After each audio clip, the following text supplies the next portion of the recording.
الله أكبر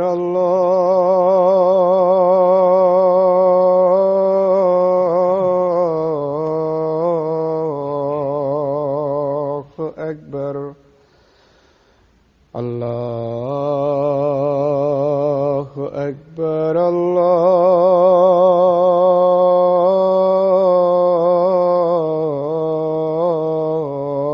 الله أكبر. أشهد أن لا إله إلا الله. أشهد أن لا إله إلا الله. أشهد أن محمدًا رسول الله.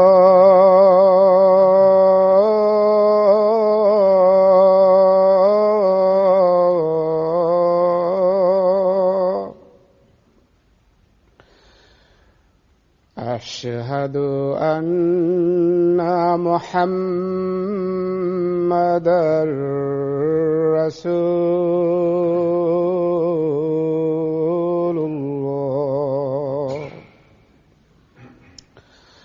حي على الصلاة.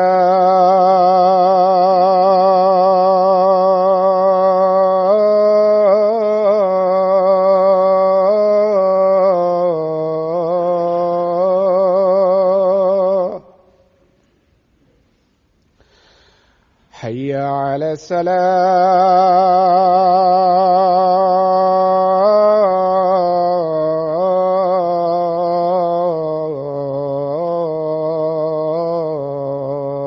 الصلاة. حي على الفلاح.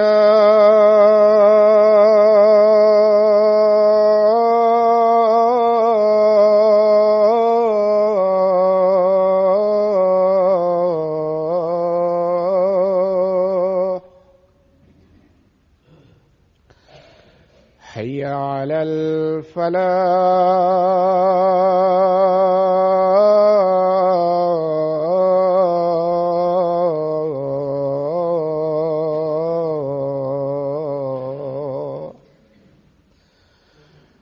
الله أكبر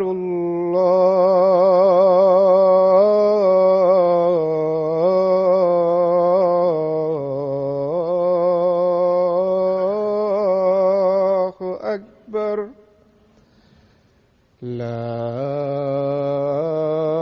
إله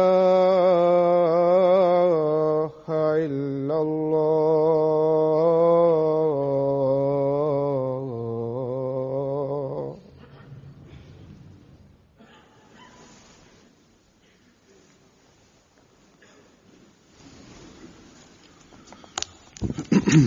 السلام عليكم ورحمة الله.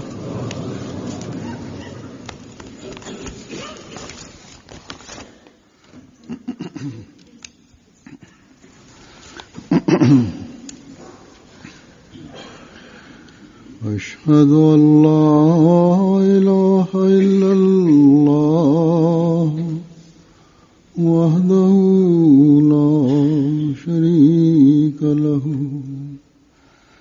وأشهد أن محمدًا عبده ورسوله.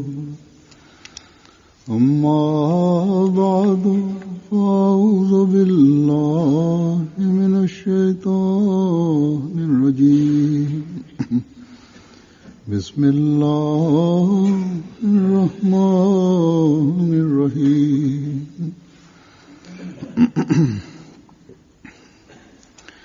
الحمد لله رب العالمين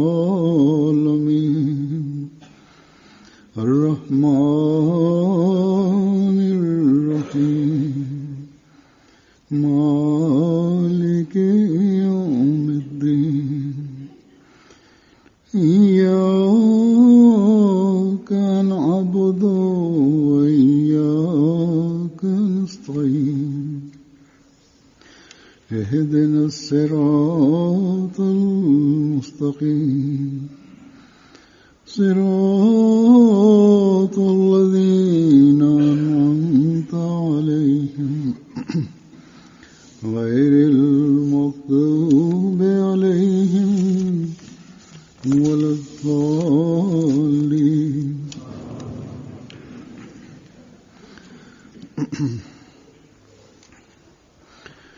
आज मैं हज़रत मसीह मौद अलैहिस्सलाम की चंद तहरीरात और इक़्तिबासात ഞാനിന്ന് ഹദരത്ത് മസീഹ് മൗഊദ് അലൈഹി സ്വലാത്തു വസ്സലാമിന്റെ ചില ലിഖിതങ്ങളും ഉദ്ധരണികളും अपनी सदाकत അവതരിപ്പിക്കുന്നതാണ്. नात व मोइज़ात का जिक्र फरमाया है. ഇതിൽ അദ്ദേഹം തന്റെ സത്യസാക്ഷ്യത്തെക്കുറിച്ചും അടയാളങ്ങളെക്കുറിച്ചും മോചിതത്വങ്ങളെക്കുറിച്ചും പ്രതിപാദിച്ചിരിക്കുന്നു. में അതിനു മുമ്പായിക്കൊണ്ട് ഞാൻ കഴിഞ്ഞ ഖുതുബയെ ആസ്പദമാക്കി ചില കാര്യങ്ങളും പറയാൻ ആഗ്രഹിക്കുന്നു. കഴിഞ്ഞ ഖുതുബയിൽ मार्फत इलाही की अहमियत रसूल के तरीक़ के बारे में कुछ इक़्तिबासात पढ़े थे. ഞാൻ ഹദരത്ത് മസീഹ് മൗഊദ് അലൈഹി സ്വലാത്തു വസ്സലാമിന്റെ वजात भी की. ദൈവജ്ഞാന സിദ്ധിക്കുള്ള മാർഗത്തെയും അതിന്റെ പ്രാധാന്യത്തെയും ധ്വനിപ്പിക്കുന്ന ചില ഉദ്ധരണികൾ വായിച്ചിരുന്നു. ഒന്ന് രണ്ട് ബുദ്ധിമുട്ടുള്ള തെളിവുകളെ വിശദീകരിക്കുകയും ചെയ്തിരുന്നു. फिर अल-फज़ल में छप പിന്നീട് ഞാൻ ഈ ഖുതുബയുടെ ഇംഗ്ലീഷ് പരിഭാഷ കേട്ടപ്പോഴും सामने आया. അതുപോലെ അൽഫദലിൽ പ്രസിദ്ധീകരിക്കുന്നതിനായി ലിഖിത രൂപത്തിൽ എന്റെ മുമ്പിൽ വന്നപ്പോഴും എനിക്ക് മനസ്സിലായത് इसकी वजह से शायद ഒരു ഉദ്ധരണിയുടെ ശരിയായ വിശദീകരണം ആയിട്ടില്ല എന്നാണ്. को दिक्कत हुई हो. उसी तरह അതുകൊണ്ട് തന്നെ വ്യത്യസ്ത ഭാഷകളിൽ പരിഭാഷ ചെയ്തവർക്കും दिक्कत हुई. പ്രയാസം അനുഭവപ്പെട്ടിരിക്കാം. इसलिए आज मैं पहले इस इक़्तिबास അതുപോലെ തന്നെ ഖുതുബ പകർത്തി എഴുതുന്നവർക്കും ബുദ്ധിമുട്ടുണ്ടായി. पढ़कर आसान അതുകൊണ്ട് ഞാൻ ഇന്ന് ആദ്യം തന്നെ ഈ ഒരു ഉദ്ധരണിയെ അതിന്റെ ചില വരികളും ചില ഭാഗങ്ങളും വായിച്ചുകൊണ്ട് ലഘുവായ ഭാഷയിൽ ചുരുങ്ങിയ രീതിയിൽ അവതരിപ്പിക്കുന്നതാണ്. कलाम जो है उसको बड़ी गहराई में जाकर गौर करना पड़ता है. അഥവാ അവതരിപ്പിക്കാൻ പരിശ്രമിക്കുന്നതാണ്. കാരണം ഹദരത്ത് മസീഹ് മൗഊദ് അലൈഹി സ്വലാത്തു വസ്സലാമിന്റെ സാഹിത്യ സമ്പുഷ്ടത വളരെ ആഴത്തിൽ ഇറങ്ങിച്ചെന്ന് ചിന്തിച്ചാൽ മാത്രമേ इलाही पर अमल മനസ്സിലാക്കാൻ സാധിക്കുകയുള്ളൂ. बगैर मार्फत इलाही के नहीं हो सकता. हज़रत मसीह मौऊद अलैहिस्सलाम ദൈവജ്ഞാന സിദ്ധിയിലൂടെ അല്ലാതെ इल्म और ദൈവീക കൽപ്പനകൾ നടപ്പിൽ വരുത്താൻ സാധ്യമല്ല എന്നതിനെ വിശദീകരിച്ചുകൊണ്ട് मामिया के हिस्से ഹദരത്ത് മസീഹ് മൗഊദ് അലൈഹി സ്വലാത്തു വസ്സലാം അരുളി ചെയ്യുന്നു, और अगरचे हकीकत അള്ളാഹു അറിവും ജ്ഞാനവും ഇസ്ലാമിന്റെ യഥാർത്ഥത്തെ മനസ്സിലാക്കാനുള്ള മാനദണ്ഡങ്ങളായി നിശ്ചയിച്ചിരിക്കുന്നു. और तमाम अहकाम इलाही ഇതുകൂടാതെ ഇസ്ലാമിന്റെ യഥാർത്ഥത്തെ മനസ്സിലാക്കാനുള്ള മറ്റു മാനദണ്ഡങ്ങളുമുണ്ട്. ഉദാഹരണത്തിന് നമസ്കാരം, നോമ്പ്, പ്രാർത്ഥന, 600-ൽ പരം വരുന്ന ദൈവിക കൽപ്പനകൾ തുടങ്ങിയവ.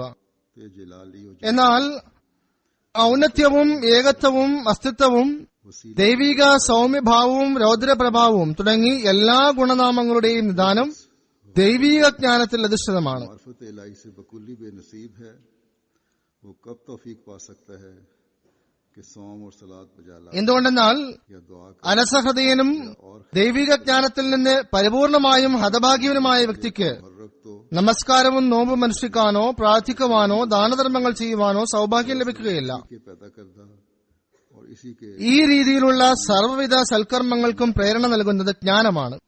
മറ്റെല്ലാ മാനദണ്ഡങ്ങളും തന്നെ യഥാർത്ഥത്തിൽ ഇതിൽ നിന്ന് ഉത്ഭവിച്ചിട്ടുള്ളതും ഇതിനാൽ നിർമ്മിതവുമാണ്. ये इक़्तिबास बड़ा अहम है. इसलिए मैंने जरूरी समझा कि आम आदमी के समझने के लिए भी इसकी कुछ वजाहत कर दूं. पहली बुनियादी बात ഈ ഉദ്ധരണി വളരെ പ്രാധാന്യമറിയിക്കുന്ന ഒന്നാണ്. ആയതിനാൽ फरमाई സാധാരണക്കാരായ ആളുകൾക്ക് മനസ്സിലാകുന്നതിന് ഇതിനെ അല്പം വിശദീകരിക്കേണ്ടത് അനിവാര്യമായി എനിക്ക് തോന്നി. അതിൽ മസീഹ് മൗഊദ് അലൈഹി സ്വലാത്തു വസ്സലാം പറഞ്ഞിരിക്കുന്ന അടിസ്ഥാനപരമായ കാര്യം जाकर ഇസ്ലാമിന്റെ യഥാർത്ഥത്തെ മനസ്സിലാകുന്നത് ഒരാൾ ആഴത്തിൽ ഇറങ്ങിച്ചെന്ന് അതിന്റെ അറിവും ജ്ഞാനവും കരസ്ഥമാക്കാൻ പരിശ്രമിക്കുമ്പോഴാണ്. उस वक्त पता लग सकती है जब ये कोशिश की जाए कि इल्म അല്ലെങ്കിൽ हासिल हो. അറിവും ജ്ഞാനവും കരസ്ഥമാക്കാൻ വേണ്ടി പരിശ്രമത്തിൽ മുഴുകിയിരിക്കുമ്പോൾ മാത്രമേ അത് മനസ്സിലാക്കാൻ സാധിക്കുകയുള്ളൂ.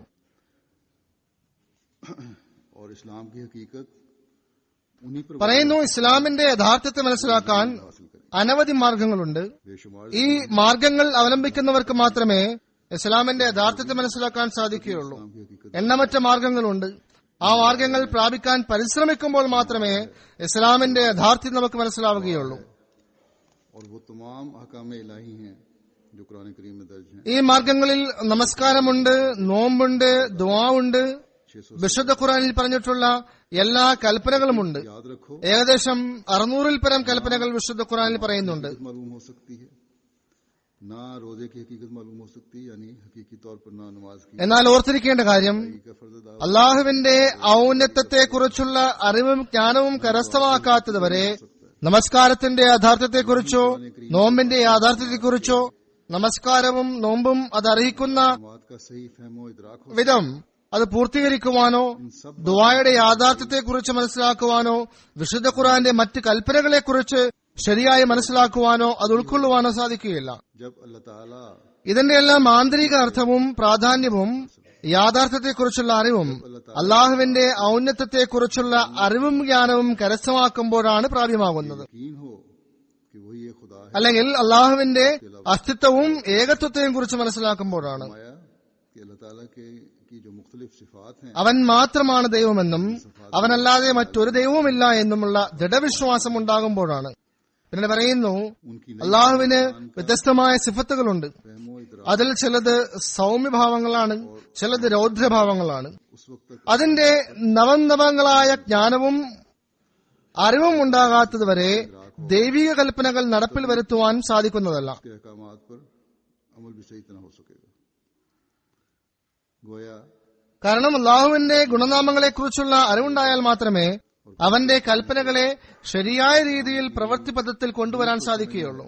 അതായത് നമസ്കാരം, നോമ്പ്, മറ്റ് കൽപ്പനകൾ ഇവയുടെ അന്തസത്തയെ മനസ്സിലാക്കുക എന്നതാണ് ഇതിന്റെ ഉദ്ദേശം. അള്ളാഹു വിശുദ്ധ ഖുർആനിൽ ഒരിടത്ത് പറയുന്നു, കുല്ലു യൗമിൻ ഹുവ ഫി ഷാൻ. बस इस्लाम की हकीकत അതായത് और इबादत അവൻ ഓരോ നിമിഷവും ഒരു പുതിയ പ്രൗഢി പ്രകടിപ്പിക്കുന്നു. ഇതിനെക്കുറിച്ചുള്ള ജ്ഞാനം കരസ്ഥമാക്കേണ്ടത് അനിവാര്യമാണ്. ആകയാൽ ഇസ്ലാമിന്റെ യഥാർത്ഥ്യവും ആരാധനകളും കൽപ്പനകളും മനസ്സിലാക്കുന്നതിനുള്ള അടിസ്ഥാനപരമായ തത്വം അള്ളാഹുവിന്റെ ഔന്നത്യത്തെ അറിയുകയും അതെത്ര മഹത്തരമായ ताला के അസ്തിത്വമാണ് എന്ന് മനസ്സിലാക്കുകയും അള്ളാഹുവിന്റെ ഏകത്വത്തെക്കുറിച്ചുള്ള അറിവ് നേടുകയും അള്ളാഹുവിന്റെ രൗദ്ര സ്വഭാവ ഗുണങ്ങളുടെയും സൗമ്യ സ്വഭാവ ഗുണങ്ങളുടെയും വിവിധ വശങ്ങളെയും അവന്റെ പ്രൗഢിയെയും മനസ്സിലാക്കുകയും ചെയ്യുക എന്നതാണ്. या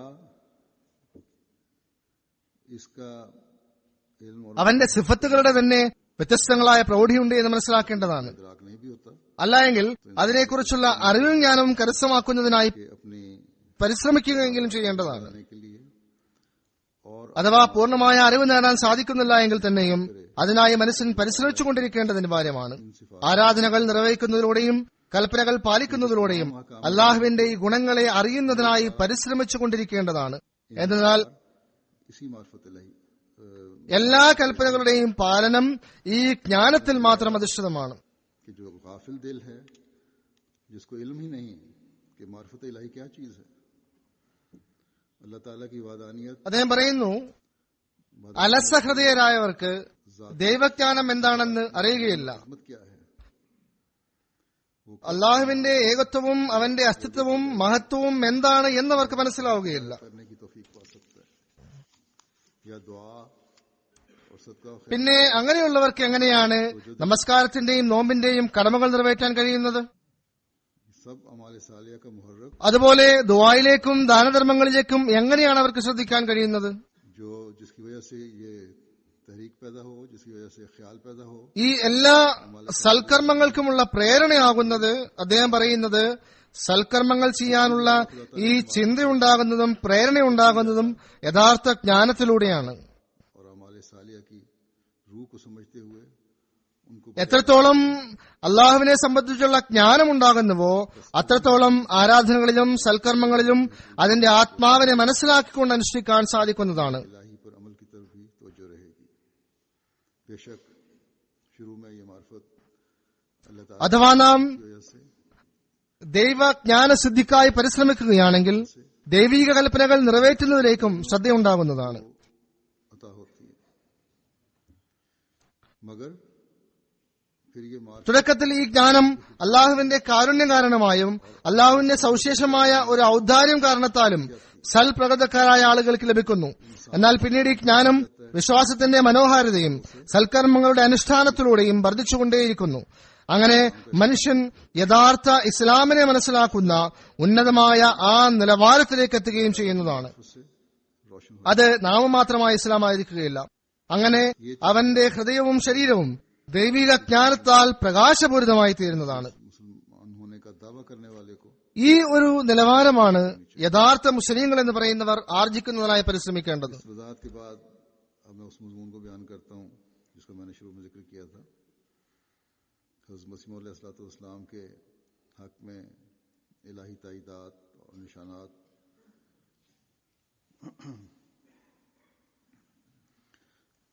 जो मुख्तलिफ എന്തായാലും ഞാൻ ഈ വിശദീകരണത്തിന് ശേഷം का जिक्र ഞാൻ ആരംഭത്തിൽ പ്രതിപാദിച്ച വിഷയത്തിലേക്ക് മടങ്ങുകയാണ്.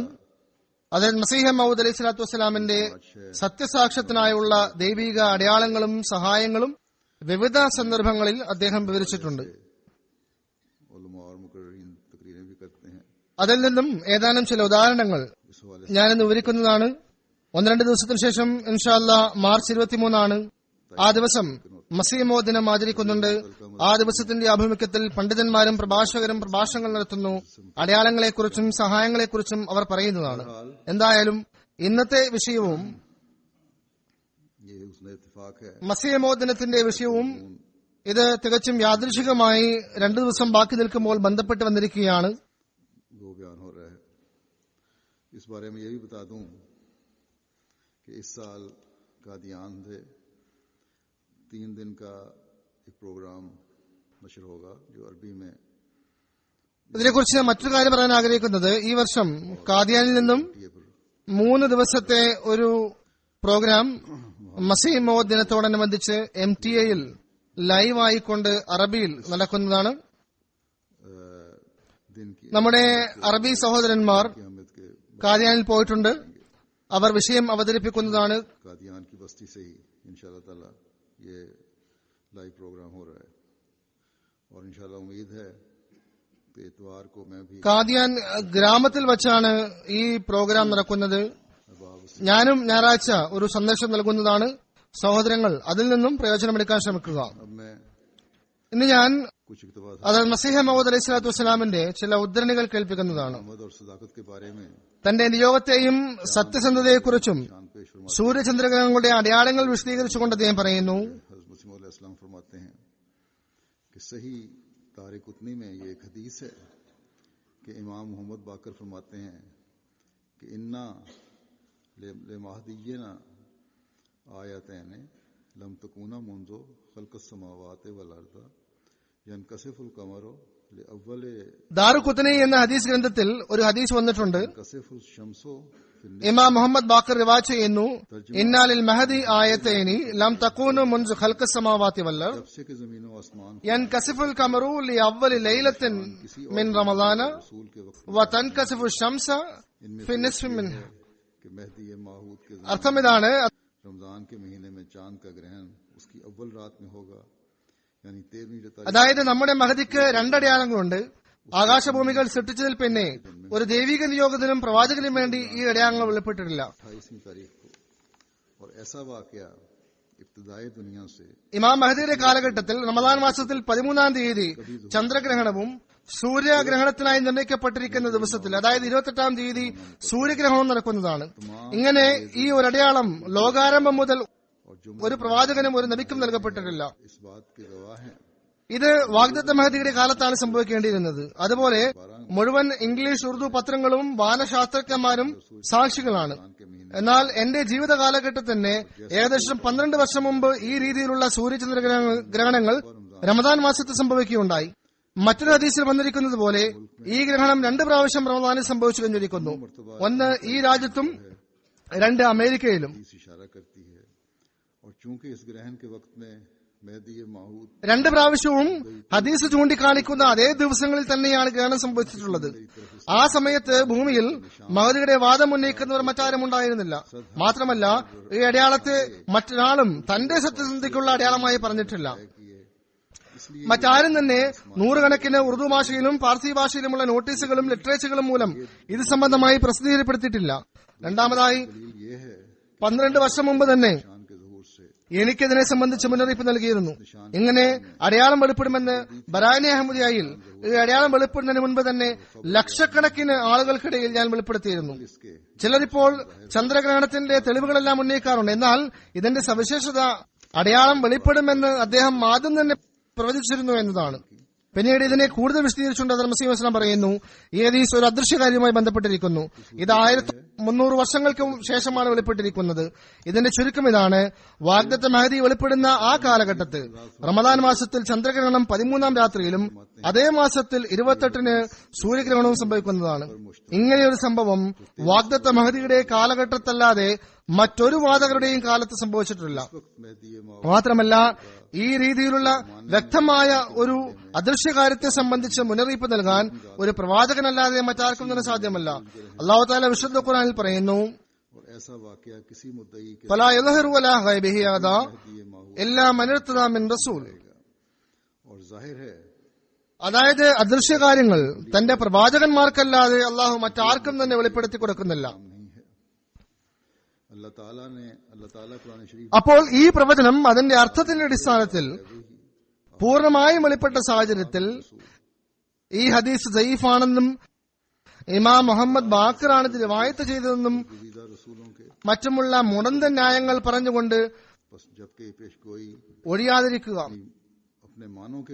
യഥാർത്ഥം ഇതാണ്: റസൂൽ കരീം സല്ലല്ലാഹു അലൈഹി വസല്ലമയുടെ പ്രവചനങ്ങൾ പൂർത്തിയാകണമെന്നിവർ ആഗ്രഹിക്കുന്നില്ല.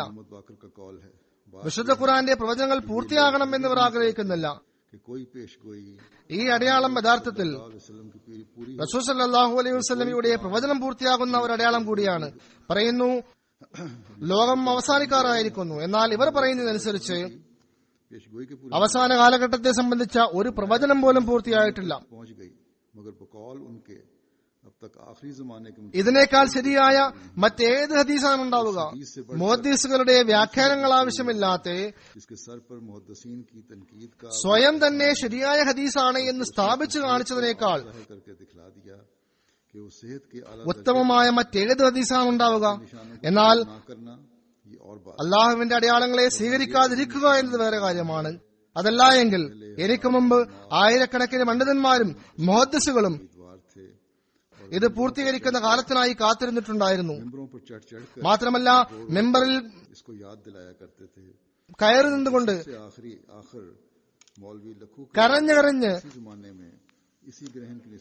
ഇത് ഓർമ്മപ്പെടുത്താറുണ്ടായിരുന്നു. അവസാനമായി മൗലവി ലഖുക്കിയവാലെ ഇതേ ഗ്രഹണത്തെ സംബന്ധിച്ച് തന്റെ അഖ്വാലുൽ ആഖിറത്ത് എന്ന ഗ്രന്ഥത്തിൽ കവിതയുടെ രൂപത്തിൽ വാഗ്ദത്ത മഹദിയുടെ കാലഘട്ടം ഇതാണെന്ന് എഴുതിയിരിക്കുന്നു. അത് പഞ്ചാബി കവിതയാണ്. പറയുന്നു, തേരവീ ചന്ദ് സോ തേരവീ സൂരജ് ഗ്രഹൺ ഹോ സേ സാലെ അന്തർ മാ റംസാൻ ने लिखिया एक रिवायत वाले. പിന്നീട് നൂറുകണക്കിന് വർഷങ്ങളായി പ്രസിദ്ധിയാർജിച്ച മറ്റൊരു ബുസുർഗിന്റെ കവിത അദ്ദേഹം എഴുതുന്നു, दर्स में गाशिये हिजरी दो किरा खावत बूत अस्पे महदिये दज्जालो निशान बूत. അതായത് 14-ാം നൂറ്റാണ്ട് 1314-ാം ആണ്ടിൽ സൂര്യചന്ദ്ര ഗ്രഹണങ്ങൾ റമദാൻ മാസത്തിൽ നടക്കുമ്പോൾ അത് മഹദി ഇമാമിന്റെയും ദജ്ജാലിന്റെയും ഒരടയാളമായിരിക്കും. ഈ കവിതയിൽ സൂര്യചന്ദ്ര ഗ്രഹണത്തിന്റെ വർഷത്തെയും പ്രതിപാദിച്ചിരിക്കുന്നു. शेर है,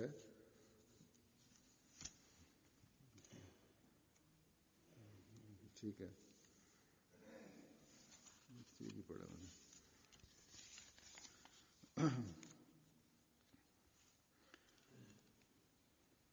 फिर अल्लाह ताला का आपसे दावे से पहले भी आपके जो सलूक रहा, इस बारे में एक वाकया और अल्लाह ताला के इल्हाम के जरिए പിന്നീട് അള്ളാഹുവിന്റെ അദ്ദേഹത്തോടുള്ള സമീപനം അദ്ദേഹത്തിന്റെ വാദത്തിന് മുമ്പും ഒരടയാളം എന്നോണം ഉദാഹരണമായി കൊണ്ട് അദ്ദേഹം പറയുന്നു, फौत हो जाएंगे। ഇൽഹാം മുഖേന അള്ളാഹു അദ്ദേഹത്തെ ഏത് രീതിയിൽ ആശ്വസിപ്പിച്ചു എന്നതിനെ കുറിച്ച് പറയുന്നു. എന്റെ പിതാവ് സൂര്യാസ്തമയ സമയത്തിന് ശേഷം നിര്യാതനാകും എന്ന വാർത്ത എനിക്ക് നൽകപ്പെട്ടപ്പോൾ മാനുഷിക പ്രതികം കാരണത്താൽ ഈ വാർത്ത കേട്ട് എനിക്ക് ദുഃഖം തോന്നി. सारे अंग्रेजी की तरफ से पेंशन पाते थे और नीज एक रकम कसीर കാരണം ഞങ്ങളുടെ ജീവിത വരുമാന മാർഗം അദ്ദേഹമായിരുന്നു. അദ്ദേഹത്തിന് ബ്രിട്ടീഷ് ഗവൺമെന്റിൽ നിന്നും പെൻഷൻ ലഭിക്കുമായിരുന്നു. കൂടാതെ വലിയൊരു സംഖ്യ ഉപഹാരമായിട്ടും ലഭിക്കുമായിരുന്നു. അത് അദ്ദേഹത്തിന്റെ ജീവിതവുമായി ബന്ധപ്പെട്ടിരുന്നു. ആകയാൽ അദ്ദേഹത്തിന്റെ വഫാത്തിനു ശേഷം എന്താകും എന്ന ചിന്ത മനസ്സിലുദിച്ചു. കഷ്ടപ്പാടുകളും ബുദ്ധിമുട്ടും വരുമെന്ന കാരണത്താൽ ഹൃദയത്തിൽ ഭയം തോന്നി. ഈ ചിന്തകളെല്ലാം ഒരു മിന്നൽപ്പെടൽ പോലെ ഒരു ഞൊടിയിടയിൽ എന്റെ മനസ്സിൽ മിന്നിമറഞ്ഞു. ആ സമയത്ത് ഒരു പ്രത്യേകമായ അവസ്ഥ സംജാതമാവുകയും രണ്ടാമതൊരു ഇൽഹാം ഇറങ്ങുകയും ചെയ്തു. അലൈസല്ലാഹു ബികാഫിൻ അബ്ദുഹു, അതായത് അള്ളാഹു തന്റെ ദാസന് മതിയായവനല്ലേ. ഈ ഇൽഹാമിലൂടെ എത്രത്തോളം ആശ്വാസം ലഭിച്ചെന്നാൽ ഹൃദയത്തിലെ വലിയ വേദനാജനകമായ ഒരു മുറിവ് മരുന്നുകൊണ്ട് പെട്ടെന്ന് ഭേദമായതുപോലെ തോന്നി. യഥാർത്ഥത്തിൽ ഇത് പരീക്ഷിക്കപ്പെട്ടിട്ടുള്ളതാണ്. അതായത് ദൈവിക വെളിപാടുകളിൽ ഹൃദയശാന്തി നൽകുന്ന ഒരു സവിശേഷതയുണ്ട്.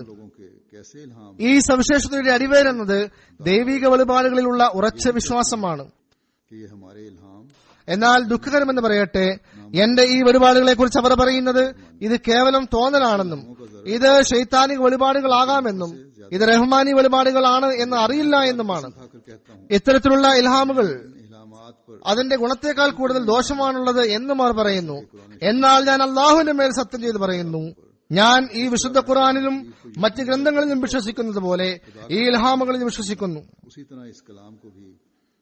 വിശുദ്ധ ഖുർആൻ അള്ളാഹുവിന്റെ ഗ്രന്ഥമാണ് എന്ന് ഞാൻ ദൃഢമായും നിശ്ചയമായും വിശ്വസിക്കുന്നു. അതുപോലെ എന്നിൽ അവതരിക്കുന്ന ഈ ഭാഷണത്തിലും അത് ദൈവിക ഭാഷണം തന്നെയാണെന്ന് ഞാൻ വിശ്വസിക്കുന്നു. എന്തുകൊണ്ടെന്നാൽ അതിനോടൊപ്പം ദൈവിക പ്രകാശവും വെളിച്ചവും ഞാൻ കാണുന്നു. അതോടൊപ്പം അള്ളാഹുവിന്റെ ശക്തിപ്രഭാവത്തിന്റെ അടയാളങ്ങൾ ഞാൻ കാണുന്നു. എന്തായാലും എനിക്ക് അലൈസല്ലാഹു ബി കാഫിൻ അബ്ദുഹു എന്ന ഇൽഹാം ഉണ്ടായപ്പോൾ അള്ളാഹു എന്നെ ഒരിക്കലും നശിപ്പിക്കുകയില്ല എന്നെനിക്ക് മനസ്സിലായി. അപ്പോൾ ഞാൻ മലാമൽ എന്നു പേരുള്ള ഒരു ഹിന്ദുവിനെ, ഇയാൾ കാദിയാൻ നിവാസിയും ഇപ്പോൾ ജീവിച്ചിരിക്കുന്ന വ്യക്തിയുമാണ്, ഈ ഇൽഹാം എഴുതി നൽകി.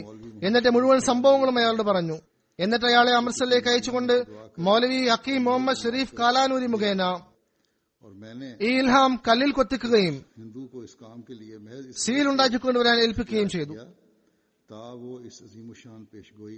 ഞാൻ ഈ ഹിന്ദുവിനെ ഈ ദൌത്യത്തിനായി നിയോഗിച്ചത് ഇയാൾ മഹത്തായ ഈ ഇൽഹാമിന് ഇയാളും മൗലവി മുഹമ്മദ് ഷെരീഫ് സാഹിബും സാക്ഷിയാവുകയും ചെയ്യുക എന്നതായിരുന്നു. അങ്ങനെ മൗലവി മുഹമ്മദ് ഷെരീഫ് സാഹിബിന്റെ അറിവിലൂടെ ഈ മോതിരം കേവലം 5 രൂപ ചെലവിൽ തയ്യാറായി എന്റെ അടുത്തെത്തുകയുണ്ടായി. ഇതിപ്പോഴും എന്റെ കൈവശമുണ്ട്. ഈ ഇൽഹാം ഉണ്ടായത് എന്റെ പിതാവിന്റെ ഒരു നിശ്ചിത വരുമാനത്തിൽ ഞങ്ങളുടെ കുടുംബത്തിന്റെ ഉപജീവനം കഴിഞ്ഞുകൂടുന്ന സമയത്താണ്. പുറത്തുള്ള ഒരാൾക്കും തന്നെ എന്നെ അറിയില്ലായിരുന്നു. ഞാൻ കാദിയാൻ പോലുള്ള വിജനമായ ഗ്രാമത്തിൽ ആരാലും അറിയപ്പെടാത്ത വ്യക്തിയായിരുന്നു. പിന്നീട് അള്ളാഹു തന്റെ പ്രവചനത്തിന്റെ അടിസ്ഥാനത്തിൽ ഒരു ലോകത്തിന്റെ ശ്രദ്ധ തന്നെ എന്നിലേക്ക് തിരിക്കുകയുണ്ടായി.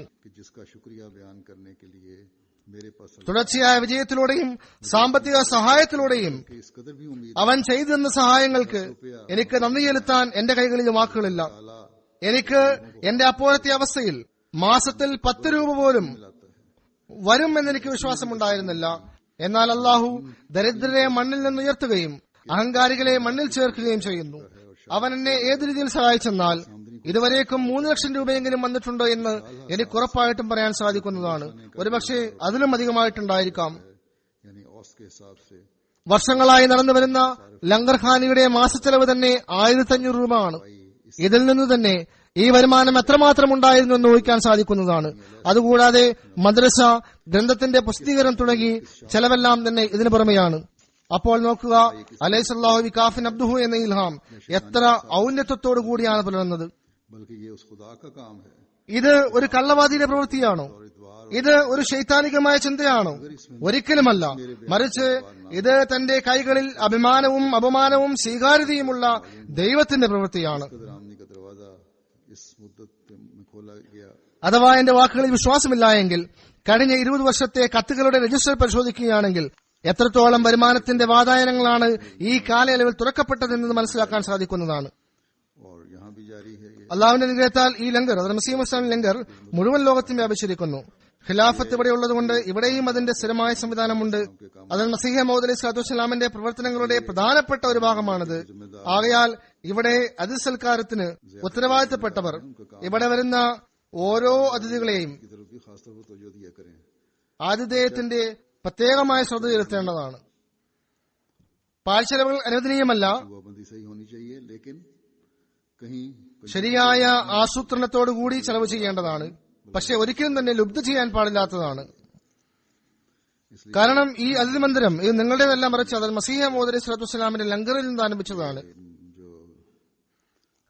ചില സമയത്ത് ഉത്തരവാദിത്തപ്പെട്ടവർക്കെതിരിലും ആതിഥേയർക്കെതിരിലും പരാതികൾ വരാറുണ്ട്. उनके बारे में उनको इस तरफ तवज्जो देनी चाहिए दुनिया में हर जगह, और यहाँ खास तौर ആയതിനാൽ അവർ പ്രത്യേകമായി ശ്രദ്ധിക്കേണ്ടതാണ്. ലോകത്തെല്ലായിടത്തും പ്രത്യേകിച്ച് ഇവിടെയുള്ളവർ പ്രത്യേകമായി ശ്രദ്ധിക്കേണ്ടതാണ്. फिर जमात की तरक्की അതുപോലെ अपने एक इल्हाम का जिक्र फरमाते റബുവയിലും കാദിയാനിലുമുള്ളവരും പ്രത്യേകമായി ശ്രദ്ധിക്കേണ്ടതാണ്. हैं कि इब्राहिम അതുപോലെ ജമാഅത്തിന്റെ പുരോഗമനത്തെക്കുറിച്ച് ഈ ഇൽഹാമിനെ പ്രതിപാദിച്ചുകൊണ്ട് അത് മസീഹ് മുസ്ലിം അരുളി ചെയ്യുന്നു. कज़र इन अखराजा शताहु ബറാഹിനെ അഹമ്മദിയായിൽ ഈ ജമാഅത്തിന്റെ പുരോഗതിയെക്കുറിച്ചുള്ള ഒരു പ്രവചനമുണ്ട്. കസറിയൻ അഖ്റജ ഷത്താഉ कज़र इन अखराजा शताहु ഫസ്തഗ്ലദ ഫസ്തവ അലാ സൂഖിഹി फस्तगलज़ा फस्तवा अला കസറിയൻ അഖ്റജ ഷത്താഉ कि जो अपना सब्जा निकाले ഫാസറഹു ഫസ്തഗ്ലദ ഫസ്തവ അലാ സൂഖിഹി. അതായത് ആദ്യം ഒരു ബീജമായിരിക്കും, പിന്നീട് അത് മുളയ്ക്കും, പിന്നീട് അത് വലുതാകും, അതിന്റെ ശാഖകളിൽ അത് നിലനിൽക്കും. ഇത് ഈ ജമാഅത്ത് രൂപീകൃതമാകുന്നതിന് മുൻപ് ചെയ്ത വളരെ വലിയൊരു പ്രവചനമാണ്. और ना किसी को मुझसे कोई ഇതിന്റെ രൂപീകരണത്തിന് ഇന്നേക്ക് 25 വർഷം മുൻപ് അന്ന് എനിക്ക് ആരുമായും ഒരു ബന്ധമുണ്ടായിരുന്നില്ല, ഒരു ജമാഅത്ത് ഉണ്ടായിരുന്നില്ല, എന്റെ പേര് പോലും ആർക്കും അറിയില്ലായിരുന്നു. जमात पैदा कर दी जो अब 3 लाख से भी कुछ ज्यादा है। പിന്നീട് അതിനുശേഷം അള്ളാഹു ജമാഅത്തിനെ രൂപീകരിച്ചു. कि मैं एक छोटे ഇപ്പോൾ 3 ലക്ഷത്തിലധികം ആളുകളുണ്ട്. हाथ से बोया गया, ഇത് ആ കാലഘട്ടത്തിലെ കാര്യമാണ് മുസ്ലിം ഇസ്ലാം പറയുന്നത്. फिर मेरा ज़हूर ഞാനൊരു ചെറിയ വിത്തായിരുന്നു, बहुत सी शाखों ने मेरे അത് അള്ളാഹുവിന്റെ കരങ്ങളാൽ വിതച്ചതായിരുന്നു. പിന്നീട് ഒരു ദീർഘകാലം ഞാൻ മറവിൽ കഴിഞ്ഞു. പിന്നീട് ഞാൻ രൂപപ്പെട്ടു. ഒരുപാട് ശാഖകൾ എന്നോട് ബന്ധം പുലർത്തി. അങ്ങനെ ഈ പ്രവചനം അള്ളാഹുവിന്റെ സഹായത്താൽ പൂർത്തിയായി. करोड़ों की तादाद में अल्लाह के फजल से है। ഇന്ന് നമ്മൾ കാണുന്നു അള്ളാഹുവിന്റെ അനുഗ്രഹത്താൽ ജമാഅത്ത് ലോകത്തിന്റെ 204 രാജ്യങ്ങളിൽ സ്ഥാപിതമായിരിക്കുന്നു. കോടിക്കണക്കിന് ആളുകൾ അള്ളാഹുവിന്റെ അനുഗ്രഹത്താൽ ഉണ്ട്. ലോകത്തിന്റെ ഓരോ കോണുകളിൽ നിന്ന് തന്നെ MTA മുഖേന അതിൽ മസീഹ മൗഊദ് അലൈഹി സ്വലാത്തു വസ്സലാമിന്റെ സന്ദേശം എത്തിക്കൊണ്ടിരിക്കുന്നു. कि इब्राहीम अहमदिया में एक ये പിന്നീട് അദ്ദേഹം മറ്റൊരു അടയാളത്തെ സംബന്ധിച്ച് പറയുന്നു. यासिमु का अल्लाहु मिनन ബറാഹിനെ അഹമ്മദിയെ തന്നെ പ്രതിപാദിക്കുന്നു. वलम यासिम का അതിൽ ബറാഹിനെ അഹമ്മദിയായിൽ ഇങ്ങനൊരു പ്രവചനമുണ്ട്. യാസിമുക അല്ലാഹു മിൻ ഇന്ദിഹി आफात से बचाए, വലൗലം യാസിമുക അന്നാസ. चाहेंगे कि तू आफात से बच जाए। അതായത് അള്ളാഹു സ്വയം തന്നെ എല്ലാ ആപത്തുകളിൽ നിന്ന് സംരക്ഷിക്കുന്നതാണ്. അഥവാ ആളുകൾ നീ ആപത്തിൽ നിന്ന് രക്ഷപ്പെടണമെന്ന് ആഗ്രഹിച്ചില്ലെങ്കിലും ശരി, ना ताल्लुक बैत रखता था ना अदावत। ഞാൻ ഏകാന്തതയുടെ മറവിൽ ആരാലും അറിയപ്പെടാതിരുന്ന കാലഘട്ടത്തിൽ ലഭിച്ചൊരു പ്രബോധനമാണിത്. कोई नहीं था। ഞാനുമായി ബയ്യത്തിന്റെ ബന്ധം ആർക്കും ഉണ്ടായിരുന്നില്ല, माया के बाद ആരുമായും ശത്രുതയുണ്ടായിരുന്നില്ല. होने का दावा ആരും അറിയാത്ത എനിക്ക് എങ്ങനെ ശത്രുക്കൾ ഉണ്ടാകാനാണ്? और उनके हम जिन्स आग की तरह हो गए। അതിനുശേഷം ഞാൻ മസീഹ മൗഊദ് ആണ് എന്ന വാദം ഉന്നയിച്ചപ്പോൾ എല്ലാ മൗലവിമാരും അവരുടെ കൂട്ടരും ഒരു തീജ്വാലയെ പോലെ എന്നെ എതിർത്തു. हो गया कि पंजाब के मौलवी मेरे ആ സമയത്ത് ഡോക്ടർ മാർട്ടിൻ ക്ലാർക്ക് എന്ന പേരുള്ള ഒരു പാതിരി എനിക്കെതിരിൽ കൊലക്കുറ്റത്തിന് കേസ് നൽകി. ആ കേസിൽ നിന്ന് എനിക്ക് മനസ്സിലാക്കാൻ സാധിച്ചത് പഞ്ചാബിലെ മൗലവിമാരെല്ലാം എന്റെ രക്തത്തിന് വേണ്ടി ദാഹിക്കുന്നു എന്നാണ്. मुकदमे റസൂൽ കരീം സല്ലല്ലാഹു അലൈഹി വസല്ലമയെ തെറിവിളിക്കുകയും इस पादरी के गवाह बनकर गवाहियां दी। മോശമായി इस दुआ में लगे പറയുകയും ചെയ്യുന്ന पादरी ഒരു ക്രൈസ്തവനേക്കാൾ മ്ലേച്ഛനായിട്ടാണ് അവരെന്നെ കാണുന്നതെന്ന് എനിക്ക് മനസ്സിലായി. कि वो मस्जिद കാരണം മൗലവിമാർ ഈ കേസിൽ എനിക്കെതിരിൽ കോടതിയിൽ വന്നുകൊണ്ട് ഈ പാതിരിക്ക് സാക്ഷിയായിക്കൊണ്ട് അണിനിരന്നുകയുണ്ടായി. खुदाए अलीम ने उनकी एक ചിലർ പാതിരിമാർ വിജയിക്കണമെന്ന് ദുആയിൽ മുഴുകിക്കൊണ്ടിരുന്നു. अपनी गवाही में कामयाब हुए। എനിക്ക് വിശ്വസ്തരായ ആളുകളിൽ നിന്ന് മനസ്സിലാക്കാൻ സാധിച്ചത് മൗലവിമാർ പള്ളികളിൽ ഈ പാതിരിമാരുടെ വിജയത്തിനായി കരഞ്ഞു ദുആ ചെയ്തു എന്നാണ്. എന്നാൽ എല്ലാം അറിയുന്ന അള്ളാഹു അവരുടെ അർത്ഥനകൾ കേട്ടില്ല. സാക്ഷി പറഞ്ഞവരും വിജയിച്ചില്ല. ദുആ ചെയ്തവരുടെ ദുആകൾ സ്വീകരിക്കപ്പെട്ടതില്ല. ഈ പണ്ഡിതന്മാർ മതത്തിന്റെ തൂണുകളും സമുദായത്തിന്റെ പേരിൽ മുറവിളികൾ കൂട്ടുകയും ചെയ്യുന്നവരാണ്. ഇവർ എനിക്ക് തൂക്കുമരം ലഭിക്കുന്നതിനു വേണ്ടി തങ്ങളുടെ മുഴുവൻ ആസൂത്രണവും പുറത്തെടുത്തുകൊണ്ട് और इस जगह तबन दिल അള്ളാഹുവിന്റെയും റസൂലിന്റെയും ശത്രുവിനെ സഹായിക്കുകയും ചെയ്തു. और उनके पैरों मेरे जानी दुश्मन हो गए। तो फिर किसने मुझे उस भड़कती हुई आग से അപ്പോൾ സമുദായത്തിലെ മുഴുവൻ പണ്ഡിതന്മാരും അവരുടെ അനുയായികളും എനിക്കതിൽ അണിനിരന്നപ്പോൾ ആരാണ് എന്നെ ഈ ജ്വലിക്കുന്ന അഗ്നിനാളത്തിൽ നിന്ന് രക്ഷപ്പെടുത്തിയത്? ആ ചിന്ത സ്വാഭാവികമായും എന്റെ മനസ്സിൽ വന്നു. എനിക്കെതിൽ 25 बरस पहले ये वादा 7-8 സാക്ഷികളുണ്ടായിരുന്നു. तो तुझे नहीं बचाएगी और कोशिश करेगी അതിന് മറുപടി ഇതാണ്: 25 വർഷം മുമ്പ് ഈ വാഗ്ദാനം തന്ന അള്ളാഹുവാണ് നിന്നെ രക്ഷിച്ചത്. നിന്നെ നശിപ്പിക്കാൻ ശ്രമിക്കുന്നതാണ്, എന്നാൽ ഞാൻ നിന്നെ സംരക്ഷിക്കുന്നതാണ് എന്നവൻ 25 വർഷം മുൻപ് തന്നെ പറഞ്ഞിരുന്നു. അത് ബറാഹീനെ അഹമ്മദിയായിൽ 25 വർഷം മുൻപ് തന്നെ രേഖപ്പെടുത്തിയിരിക്കുന്നു.